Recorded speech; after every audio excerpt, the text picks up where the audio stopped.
Hello, I'm Andrew from the charity Everyone Can. I always think it's best to start these talks by introducing both myself and the organisation I work for. I feel it's important to explain where my perspectives and my experiences come from. I identify as neurologically diverse. I also support disabled members of my family. I work for the charity Everyone Can. I'm an assessor for that charity. That means I can be sent across the country to meet individuals and discuss with them what equipment they may need in their day-to-day life. I also manage the adaptations in our centre. The charity itself deals in assistive technology for computer access, environmental control, communication for people that don't meet NHS criteria, but we're best known now for gaming. We do gaming assessments. We also have a digital accessibility centre based in Sale, Manchester, where we run every week completely free gaming sessions for disabled children and adults. It's members that come to those sessions that I would like to talk about today. So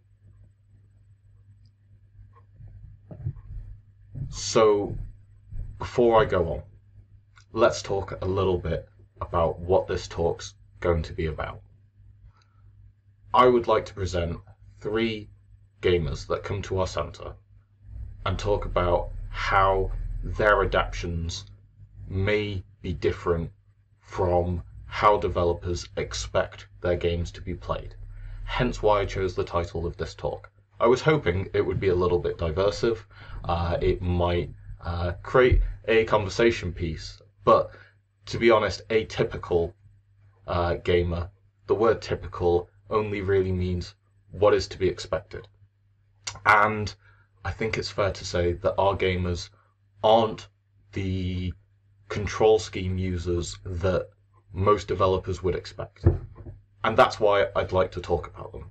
Hopefully, if you're a game developer, you'll get an insight into how other people could be playing your games, and that may influence the control schemes that you use.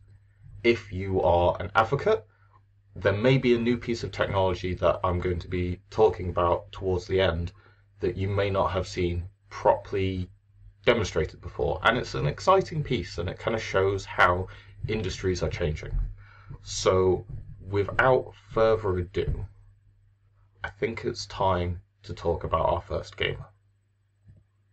So this will be our first gamer for today. Unfortunately, due to the charity's data protection policies and dealing with vulnerable adults and children, we're very careful when it comes to either showing a picture of someone or showing their name. So I will be just referring to people as gamers for this talk, and I'm going to try my absolute best not to have to edit how many times I say their names out too much. So this is our first gamer. He's the youngest of our gamers that I'll be talking about today, and he's also the only one that is able to use a joystick and control his own wheelchair. Being a joystick gamer, it's the easiest to set him up, and so we're starting easily. He mostly uses joysticks that emulate the kind of joystick on his wheelchair. We try and go for the same tactile feel. However, he has used a lot of arcade joysticks in the past, and we connect that joystick to an Xbox adaptive controller, as I'm sure you expected. In the photos that I've provided on the screen, you can see that we've used a combination of different systems with him. We have mounted switches, and for those that are not familiar with the physical adaptation side of disabilities, switches can come in a multitude of different forms, from being sound devices to being sensors that detect movement. But in this talk, when I'm referring to switches for these gamers, I really do just mean a really big button. So if you're not able to see those pictures, just picture really big buttons, and that should be fine. So we have mounted switches to his wheelchair using Manfrotto arms, and they're a type of photography mounting system. We use them a lot because they're incredibly robust, and they're designed to carry £40,000 worth of fragile photography equipment and lenses. So to control a single button, it's going to be more than strong enough. However, that is really situational based on the individual's chair. So not only has this gamer had switches mounted on arms, which is very typical, but we also try different lap trays with him. And when we have opportunity and we know in advance what game he wants to go on first, we'll have a drum stand set up. In the photo on the right hand side, he's actually positioned at a drum stand where we have mounted the adaptations on arms ready to go. Being the most mobile of our gamers, he's also the one with the shortest attention span for setup. So it's very important that when he arrives, we have something ready for him to play, ready for him to go, or he will wheel round and drive to the next station, and it becomes a game of chasing him around to try and get a game set up before he gets bored and moves on to the next one. In terms of interface, we use the standard switches, we use a relatively standard joystick for us, and we use primarily the Xbox adaptive controller. In the photo on the right hand side, you can see that he has both a Xbox adaptive controller placed on the floor, which he's currently connected to, and mounted onto the drum stand is actually the Hori Flex controller, which is a lesser known adaptive controller, and one that I have struggled to use in the center, quite frankly, due to limitations on the device. It is a very powerful device, but up until very, very recently was limited into what joysticks it would acknowledge, mostly limiting to their own brand and models. That's recently been patched or changed in a software update. I've not had time to explore that yet much myself. However, it's really nice and refreshing to see that they are making steps to make their accessible device more actually accessible, and that has come directly as a result of pressure and complaints about the device. Primarily, we still recommend the Xbox adaptive controller, mostly because it's much easier to configure for a lot of people. It works very well. The advantages of having additional buttons on the main device itself is kind of not that relevant when you're mostly going to be using it as an interface to then lead to switches positioned around the person. And also the price point. The Hori Flex controller is a premium product, whereas the Xbox adaptive controller is also a premium product, but also potentially wireless and also much cheaper. It's priced around £15 more than a standard controller, and the Hori Flex controller is around £160. To put that into perspective, you can, if you wanted to use the Xbox adaptive controller on a Nintendo Switch, the kind of adapter you would need to make that work or make that possible is about £12. So not only are you immediately ready to go with that setup, but you also get the benefit of it working then with other devices as well at a cheaper price point. So that's the way we lean primarily. But it's important to have a look at everything. As one technology develops, it inspires competitors to then look at what they're doing and try and improve. One of the things that we use a lot in the center is the Switch kits designed by Logitech, the Logitech G Series adaptive gaming kit, I believe. And they are brilliant, if only because they have massively reduced the price of what a traditional Switch would cost. So a Switch for accessibility, a single round, we refer to them as jelly bean switches because they're the kind of I'm not sure if they're the industry leader, but that is just that's the one everyone thinks of. And so we'll just call it a jelly bean switch, a bit like Branston pickle is any kind of brown pickle. They're about this size, and they would cost, for accessibility, £30 each minimum. Now, through the Logitech G gaming site, you can buy a set of 12, which has 3 of them, 3 of a smaller size, 4 micro finger switches, and 2 larger pedal style switches that are fully analog, and this comes in at £90. So it's very, very competitive, but better yet, it's encouraged other gaming hardware developers to question whether, well, hang on, that seems expensive. Couldn't we make switches? And other organizations that we're talking to are considering the idea of making their own switches as just a offshoot of what they already do, because they have the capacity to do so. And it could do some good for the world. So that's a very, very nice thing. Now, in terms of the games that this gamer plays, he is all about the couch co-op. We have simple single switch stations. However, he's not really interested in that kind of thing.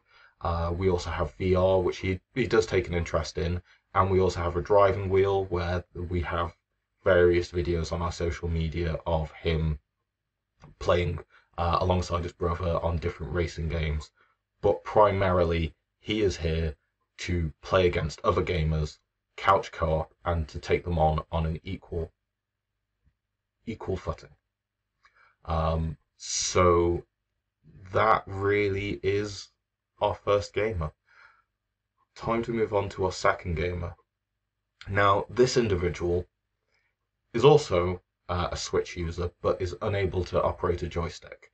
Every so often we try him to try and see if he's developing that skill, as there is a very good support team around him trying to help him to be able to use an adaptive wheelchair adaptation so he can be self-steering. However, primarily he uses a single switch. Now, all of the gamers that we're talking about today, they're all non-verbal, and this gamer, when he comes in, because he primarily uses a single switch on his left knee to communicate, he'll quite often come in and then ask to have his communication aid removed so he can play unrestricted by it. Now, that's quite a sad thing, to be honest. The fact that he has to make the choice between being able to communicate and being able to game. It's not a choice that I envy or feel like anyone should have to make. But he is in a position where he will ask us to remove his communication aid, or rather he will ask his carers, because he comes in with a support team. He will ask his carer to remove his communication aid so he can play unimpeded. Now, when it comes to actually gaming, he's a big fan of single switch games.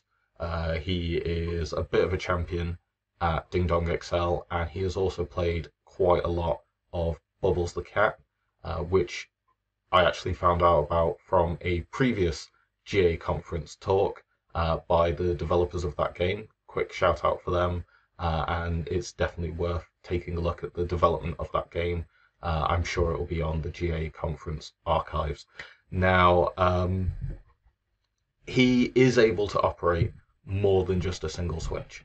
He is actually incredibly competent when using a multitude of switches. However, it is quite fatiguing for him. So in the photos that we have up at the moment, this was actually him on a break from a project that we were doing. But he's actually sat playing Mario Kart on an Xbox adaptive controller. So as I said earlier, we do use that with the Nintendo Switch primarily. And he's steering with a switch on his left and on his right knee as well, so that he's steering left and right. And he also has head switches across the back of his headrest in order to operate like using items and things like that. Now, that's not the most that we've had him set up with. So what we've done with him, which is really pushing the boat out for him in terms of his usage, is we have had him operate 4 switches with his knees. So he has left, right, forward, and backwards, and then 4 switches across the back of his head that he uses his head to depress for interactions. So jump, dash, sprint, and use. With those kind of setups, he's played games like Human Fall Flat. He's played Cake Bash on the multiplayer couch co-op stations during a gaming session, playing with the other children that are on those stations, and he's able to compete. It is just a lot of work, and it's very tiring for him, but that is how he is able to play, and so trying to refine player movement makes it a lot easier for him to play. If the game doesn't really require multiple analog sticks in order to play, he's able to do it. If there's a good camera mode option, he's able to play it. If it requires a heavy use of 2 analog sticks, he's going to definitely encounter some pretty big barriers in order for him to play. Now, let's move on to our third gamer. And this gamer, he's going to really appreciate me using a kind of older photo from during 2020 of him here. But he is not a Switch user. He is primarily an eye gaze user, and he uses a communication aid to communicate. He is using something a little bit special. So he is using a relatively new device made by Praetorian called the Game On 1.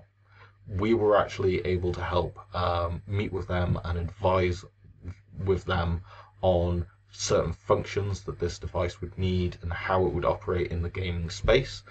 We were quite lucky to be involved in that process and able to help its development. And it is a device that picks up the signals sent out from the environmental control module on his communication device and is able to link that in to either as a controller itself when linked to a computer, or more usefully tied into an Xbox adaptive controller. So how that operates is it takes what would normally be words on his communication screen and replaces them with A, B, left stick up, right trigger, rapid press, things like that. So I'm going to show you a quick kind of video that kind of shows how it works in just a moment. But it's a really interesting and important piece of technology that's just come out. It reflects how the industry is changing the way it looks at gaming. Not only are gaming companies looking now at accessibility for gaming, but also accessibility companies are looking at gaming as an obligation. I don't really believe that Praetorian are going to be making a lot of money off the back of the Game On. I imagine it's more of one of their projects that they make for the community more than for their normal income. But let's show you how that operates. So hopefully this video will start and work. It does. Okay, that's great. So the Game On comes, if you have a grid pad, with options for the controls already on. It comes with 3 pages already set up: basic, intermediate, and advanced. I'm currently showing you the advanced page, and it's a lot to take in. It even has diagonals at my request. Now, it's difficult to use when it's presented to you like this. It's quite overwhelming, but for someone who uses eye tracking and is very, very hot on their communication, it's perfectly possible. However, it's designed to be edited. So each one of those tiles has a infrared signal baked into it, and you can actually edit them. The downside to that is it's also for player, So you can have 4 of these modules running side by side. Therefore, you can have 4 gamers playing on the Game On in the same room. A bit like remote control cars, they would fight each other otherwise.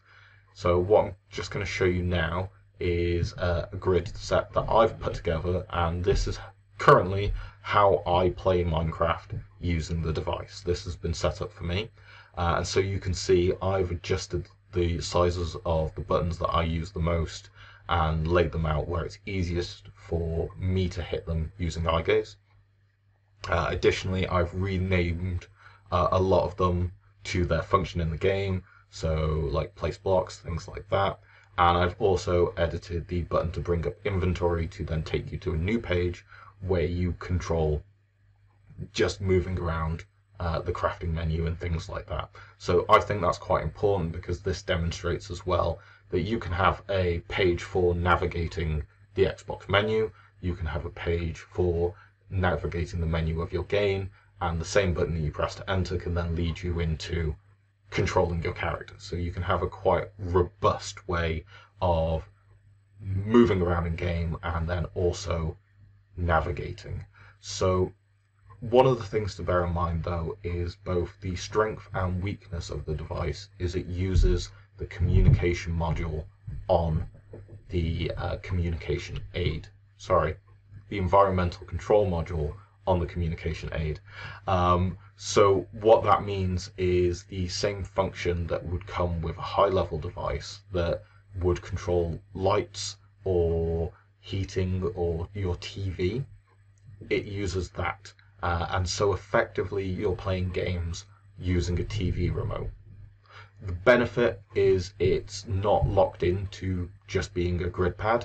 They did get some initial support from Smartbox, who are the makers of grid pads, and the Grid 3, which is this is what it's using, the software, which helped them kind of get a foot in the door to develop the device. And that's why you can just download grid sets all ready to go. However, now that the device is out, they're also talking to Tobii Dynavox and other communication grid manufacturers, and it will already now, if you were to buy it, you can harvest the signals and program any communication device to send them out, which means you could play simple games on a Gewa remote control that's used in almost every care home in the country.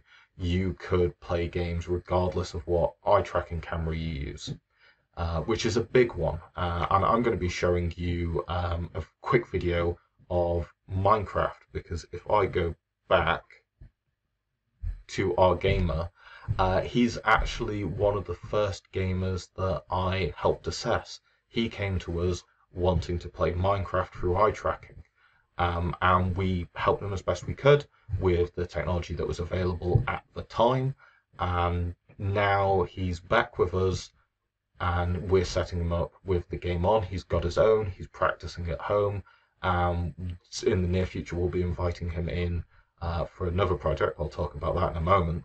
But we're inviting him into the center as well to play on little training modules that we've set up for him. And we're getting him to play Minecraft again.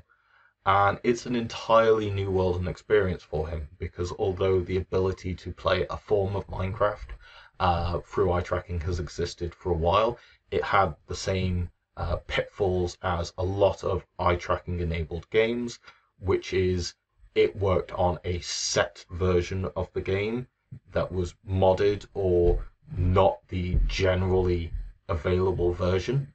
It also was dependent on you having the correct eye tracking bar. So you could only do it with a Tobii eye tracking bar without jumping through some major hurdles. However, it doesn't matter what eye tracking bar you use. In fact, there's probably... Yeah, in fact, there will be a way of setting it up to use an iPhone as your eye tracking camera and then tie it in. But that's a project for another day. So it's got the big advantage there. The fact that it's the same game as your friend is playing. it's the same game as your friend online is playing. You can attach it to your chair, go around to your friend's house, and by just having someone press the pair button on your controller and on the Xbox, you can be playing side by side on the same game. That is a huge change from anything that's come before. It's a huge change and a break away from the traditional eye tracking games that have been available, where it's not been it's been a good experience, but it's not been the same experience that other people are playing. If you wanted to play a game with eye tracking, you were playing either a watered down version of a game or a very selected, filtered game, or just a separate game altogether. Whereas this lets you play the exact same game. If it's available on Xbox, it can play it. Now, obviously, with it working through the infrared, it can only transmit one signal at a time, which means it's a big problem when you want to press multiple buttons at once. And also, it struggles with very, very fast speeds of transmitting. So you're limited to how quickly you can send the signals, and that's pretty much its limiting factors. However, for the types of gamers this is intended for, they're already limited by how quickly they can interact with their device, among other things. So this is still a huge step up for them. So we're just going to skip back ahead. So this is just a short Minecraft video just to demonstrate the movement. This world was actually created by myself and our third gamer for him just to explore. He did a lot of flying, playing around in creative, mostly caving and things like that.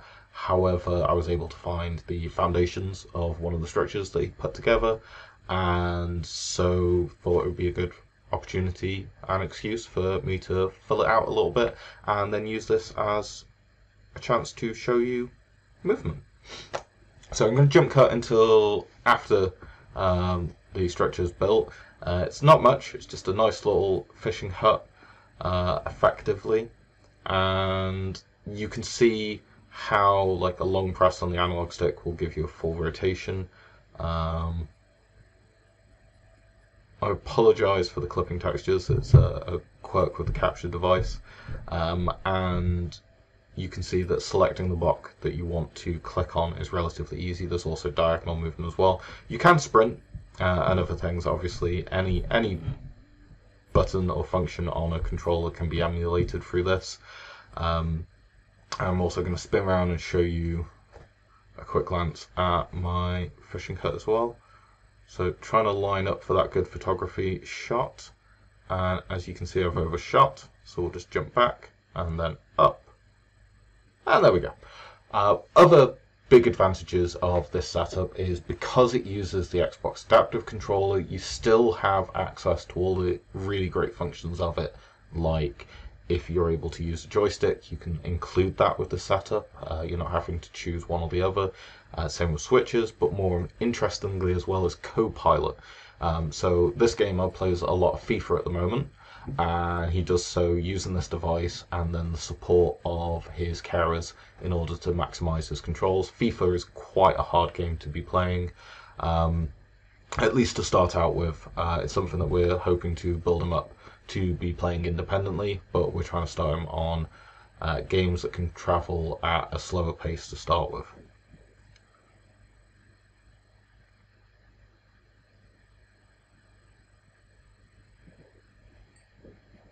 And there we go. There's an example of interaction and timings.